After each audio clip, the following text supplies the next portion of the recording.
Hi, எல்லாரும் எப்படி இருக்கீங்க? நல்லா இருக்கீங்க நம்புறேன். நானும் நல்லா இருக்கேன். இப்போ வந்து நம்ம லாஸ்ட் வீடியோவில் வந்து என்ன சொல்லியிருந்தேன்னா, பெயின் வந்து ஸ்டார்ட் ஆச்சு, அது வந்து ஹாஸ்பிட்டல் போன கன்சல்ட் பண்ண அப்படிங்கிறத வந்து சிம்பிளாக சொல்லி முடிச்சிட்டேன். இப்போ நான் அதை வந்து தெளிவாக சொல்கிறேன். நான் வந்து எந்த மாதிரி அந்த வலி வந்து அதிகமாச்சு, அதுக்கு வந்து நான் என்ன மாதிரி ட்ரீட்மெண்ட் எடுத்துக்கிட்டேன், அதுக்கு ஃபஸ்ட்டு நான் என்ன பண்ணினேன் அப்படிங்கிறது தெளிவாக சொல்கிறேன். அப்புறம் என்னடா இந்த பொண்ணு இப்போ தான் சேனல் ஓப்பன் பண்ணியிருக்கேன்னு சொல்லுது, எடுத்த உடனே உடம்பு சரியில்லை, ஆப்ரேஷன் பண்ணியிருக்கேன் அப்படி இப்படின்னு வீடியோ போடுது அப்படின்னு நினைக்காதீங்க. ஏன்னா நான் அந்தளவுக்கு இதில் இருந்து மீண்டு வந்திருக்கேன். 1 வருஷமாக பெட்டில் இருந்து இப்போ வந்து ஆப்ரேஷன் பண்ணிவிட்டேன். அதுக்கப்புறமா தான் இப்போ என்னால் இந்த அளவுக்கு எழுந்திரிச்சு வந்து உங்ககிட்ட உட்காந்து பேசுகிற அளவுக்கு சரியாகிட்டு வந்துட்டுருக்கேன். அந்த எக்ஸ்பீரியன்ஸை வந்து எல்லாருக்கும் ஷேர் பண்ணணும் அப்படின்னு. அப்புறம் 2வது, இந்த பிரச்சனையில் வந்து நிறைய பேர் இருக்காங்க. அவங்களுக்கு எல்லாருக்குமே என் வீடியோ பார்த்தா ஒரு யூஸ்ஃபுல்லாக இருக்கும், அவங்களுக்கு வந்து ஒரு ஹெல்ப்ஃபுல்லாக இருக்கும். என்ன பண்ணணும், என்ன பண்ணக்கூடாது, நான் பண்ணின தப்பை அந்த என் நிலமையில் இருக்கிறவங்க வந்து பண்ணக்கூடாது அப்படிங்கிறத வந்து நான் வந்து ஷேர் பண்ணலான்னு இருக்கேன். ஸோ வீடியோ வந்து ஸ்கிப் பண்ணாமல் பாருங்கள், முடிஞ்ச வரைக்கும் சப்போர்ட் பண்ணுங்கள், சப்ஸ்கிரைப் பண்ணுங்கள். வாங்க வீடியோக்குள்ளே போகலாம். சரி, இப்போ வந்து அந்த வலி வந்து வந்துச்சு, அதிகமாச்சு அப்படின்னு சொன்னேன். அது எதனால் அதிகமாச்சுன்னு நான் வந்து உங்கள்கிட்ட சொல்லலை. இப்போ வந்து அது எதனால் வந்துச்சு அந்த வலி அப்படிங்கிறத நான் சொல்கிறேன். திடீர்னு வலி வந்ததுக்கு காரணம் என்ன பண்ணோம், நாங்கள் எல்லாம் ஃப்ரெண்ட்ஸ் எல்லாம் சேர்ந்துட்டு என்ன ஹாஸ்டல்லே 4 வருஷமாக ஹாஸ்டலில் இருக்கோம். 2 நாள் லீவ் கிடைக்கும், ஊருக்கு போவேன், ஹாஸ்டலுக்கு வருவேன், ஊருக்கு போவேன், ஹாஸ்டலுக்கு வருவேன், அவ்வளோதான். நம்ம வேறு எங்கேயும் வெளியிலலாம் போனது கிடையாது. 4 வருஷம் கழித்து என்ன பண்ணோம், சரி எல்லோரும் ஊட்டிக்கு வந்து சும்மா ஒரு ட்ரிப் மாதிரி போயிட்டு வரலாம் அப்படின்னு சொல்லிட்டு ஃப்ரெண்ட்ஸ் வந்து பிளான் பண்ணோம். சரி பிளான் பண்ணோமா, ஓகே ஊட்டிக்கு போயிட்டு வரலாம் அப்படின்னுட்டு கார்லாம் புக் பண்ணிவிட்டு செம்ம ஜாலியாக, ஐயோ ரொம்ப என்ஜாய் பண்ணி அன்றைக்கி தான் இந்த பிரச்சனைக்கு முன்னாடி முதல் நாள் ரொம்ப சந்தோஷமாக இருந்தேன். என் சந்தோஷம் ஃபுல்லாக அன்னையோட போயிடுச்சு. ரொம்ப சந்தோஷமாக இருந்தேன். முடிஞ்ச அந்த ஃபோட்டோ வந்து நான் லாஸ்ட்டு வந்து வீடியோவில் ஆட் பண்ணுறேன். ரொம்ப சந்தோஷமாக இருந்தேன். இருந்துட்டு அன்றைக்கி ஃபுல்லாக ரொம்ப என்ஜாய் பண்ணிவிட்டு வந்துட்டோம். ஈவினிங் ரூம் வந்ததுக்கப்புறமா என்னாச்சுன்னா, அன்றைக்கி அப்போது வந்து ஒன்றுமே தெரில. ஈவினிங் நைட்டுக்கு நான் அந்த சுற்றின அசதியில் நல்லா படுத்து தூங்கிட்டேன். சாப்பிட்டு நல்லா தூங்கிட்டேன். ஒரு 12-1 மணி வரைக்கும் நல்லா தூங்கியிருப்பேன்னு நினைக்கிறேன். 3 பகுதி வந்து நல்லா தூங்கிட்டேன்னா திடீர்னு எனக்கு தூக்கத்துலேயே வந்து எங்கேயோ ஏதோ கரண்ட் இழுக்கிற மாதிரி, வலி அதிகமாக இருக்கிற மாதிரி, எனக்கு ரொம்ப வலி தாங்க முடியல. இதை எப்படி சொல்கிறதுன்னு எனக்கு தெரில. அப்படி ஒரு வலி எனக்கு தாங்கவே முடியல. என்னடா இதுன்ட்டு இப்படி பறந்து படுக்கலான்னு படுத்தா என்னால் இப்படி என் பாடியை வந்து இப்படி பரட்டவே முடியல.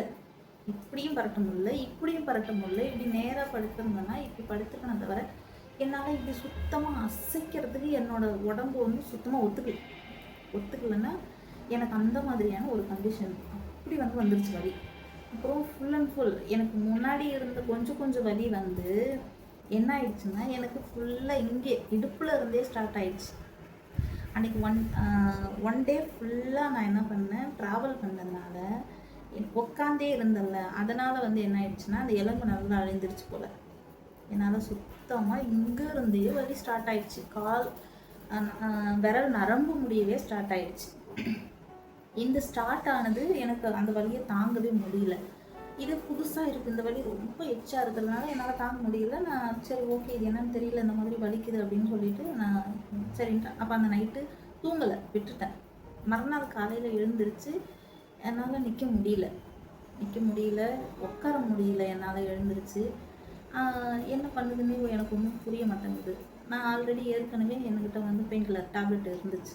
பெயின் வந்து வர்ற மாதிரி இருந்துச்சு அப்படின்னா நான் வந்து போட்டுக்குவேன். அந்த டேப்லெட் வந்து கையில் இருந்துச்சு.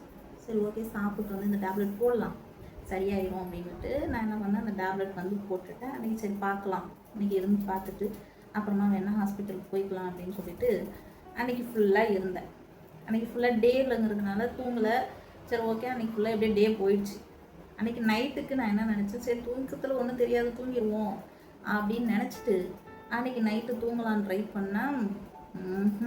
நீ என்ன அப்படியே தூங்கிடுவியா நீ அப்படிங்கிற மாதிரி, ஐயோ அதே வலி, அதே கண்டிஷன். என்னால் அதை தாங்கவே முடியல. அந்த வலியை சுத்தமாக என்னால் இப்படி ஒரு கிழிச்சு படுக்கவோ கரெக்டவோ சுத்தமாக முடியல.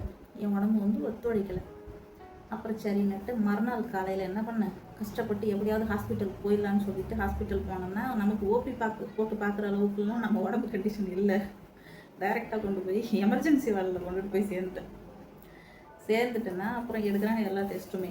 ப்ளட் டெஸ்ட்லேருந்து சுகர் டெஸ்ட்டு, என்னென்ன டெஸ்ட் எடுக்கணுமோ எல்லாத்தையுமே எடுக்கிறாங்க. எக்ஸ்ரே எல்லாம் எடுக்கிறாங்க.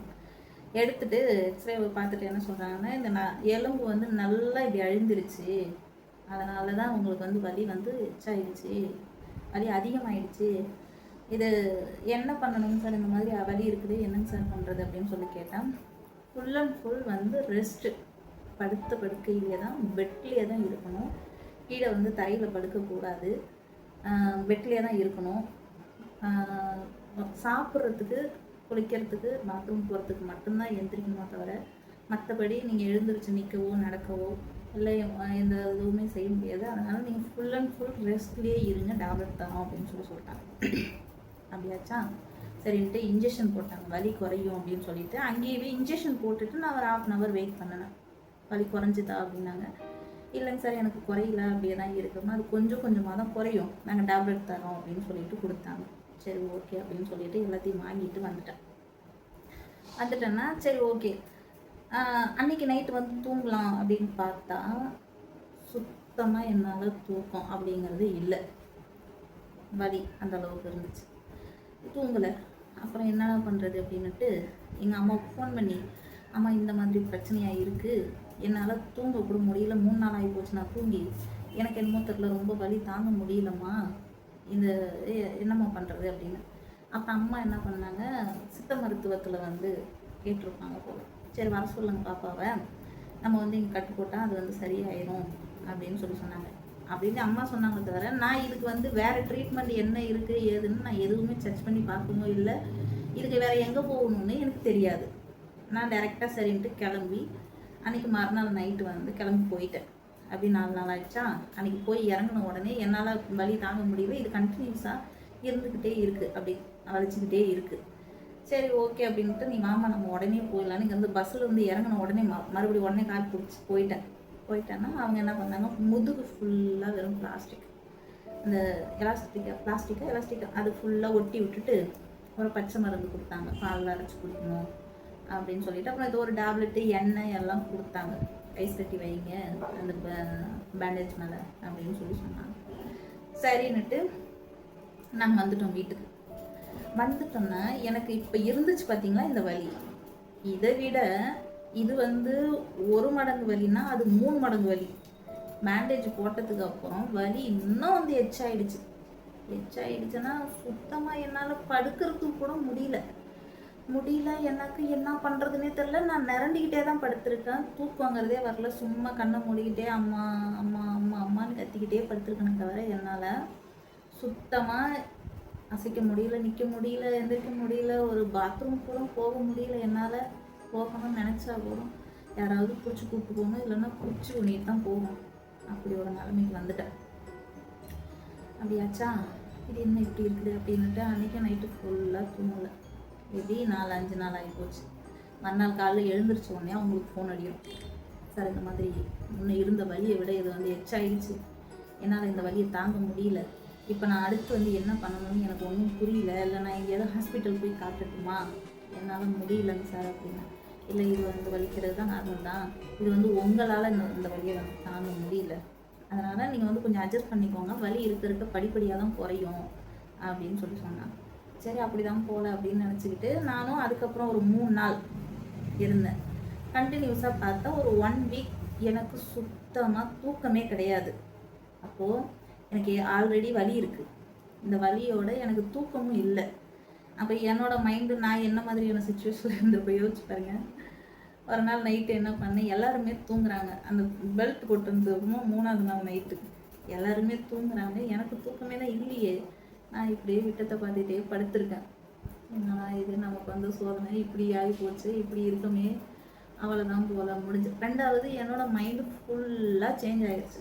எனக்கு இந்த வலி அதிகமானதில் சுற்றி என்ன நடக்குது, என்ன பேசுகிறாங்க, என்ன செய்கிறாங்க, எனக்கு எதுலேயுமே கவனம் போகலை. Full and full N mind ஃபுல்லாக இந்த வலி, அவ்வளோதான் நம்ம முடிஞ்சிட்டோம், இதோட சரி, நமக்கு கதை முடிஞ்சிருச்சு, நமக்கு ஏதாவது தலையெழுத்து வந்து இதில் போட்டான் போல், அவளை இனி இதில் இருந்து மீண்டு வர்றதெல்லாம் கஷ்டம் அப்படின்னு சொல்லிட்டு அழுதுட்டு படுத்திருந்தேன். நான் அழுவுறதை பார்த்துட்டு அம்மா எழுந்துருச்சு, ஏம்மா அழுகிற, எதுக்கு அழுகிற அப்படின்னு.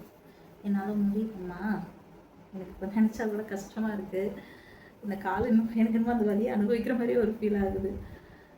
என்னால் முடியலம்மா, இதுக்கு மேலே என்னால் இருக்க முடியாது, எனக்கு ஏதாவது வாங்கிட்டு வந்து கொடுத்துருமா, நான் குடிச்சிட்டு கூட படுத்துக்கிறேன், இதுக்கு மேலே என்னால் அந்த வழியை தாங்க முடியலம்மா அப்படின்னு சொல்லிட்டாள். அப்புறம் எல்லாருமே குடும்பத்தில் இருக்கிறவங்க எல்லாருமே சுற்றி வந்து டெய்லி வந்து சுற்றி சுற்றி உக்காந்துப்பாங்க. என்ன இந்த பொண்ணுக்கு சின்ன பொண்ணாக இருக்குது, இந்த மாதிரி ஆயிடுச்சு, என்ன பண்ணுறது, இந்த வயசுலேயே இப்படி ஒரு நிலைமையை எந்திரிக்க முடியாமல் எந்திரிச்சு நிற்க முடியாமல் இருக்குது அப்படின்னா நம்ம ஊருக்கு வில்லேஜ்னால் அப்படி தானே இருப்பாங்க. இன்னும் டெய்லி வந்து சுற்றி சுற்றி உட்காந்துக்கிறாங்களே தவிர எல்லாருமே உட்காந்து அழுகுறாங்க. என்ன பண்ணுறது, இந்த மாதிரி இருக்குது, சரி வீடு ஒன்றா அது பயப்படாத அப்படின்னு சொல்லிட்டு திரும்ப மறுபடியும் அவங்களுக்கே ஃபோன் பண்ணி கேட்டுட்டு என்ன பண்ணலாங்க, இந்த மாதிரி இருக்குன்னா நீங்கள் எந்த ஒரு இதுவுமே ரிஸ்க் எடுத்துக்காதீங்க, ஃபஸ்ட்டு அப்படி தான் இருக்கும், இது கம்பல்சரி இந்த வலி வந்து குறையும், கொஞ்சம் பொறுமையாக இருந்து நீங்கள் கட்டு போட்டிருக்கீங்க, பிரச்சனை வந்து சாப்பிட்றீங்க, எந்த ஒரு ஆபத்தும் வராது, என்னை நம்புங்க அப்படிங்கிறாங்க. சரின்ட்டு அம்மா இருமா பார்த்துட்டு போகலாம் அப்படின்னு. அப்புறம் சரின்னுட்டு இருந்தேன்னா அப்புறம் ஒரு 2 நாள் கழித்து கொஞ்சம் கொஞ்சம் வலி அப்படியே குறைய ஆரம்பிச்சு.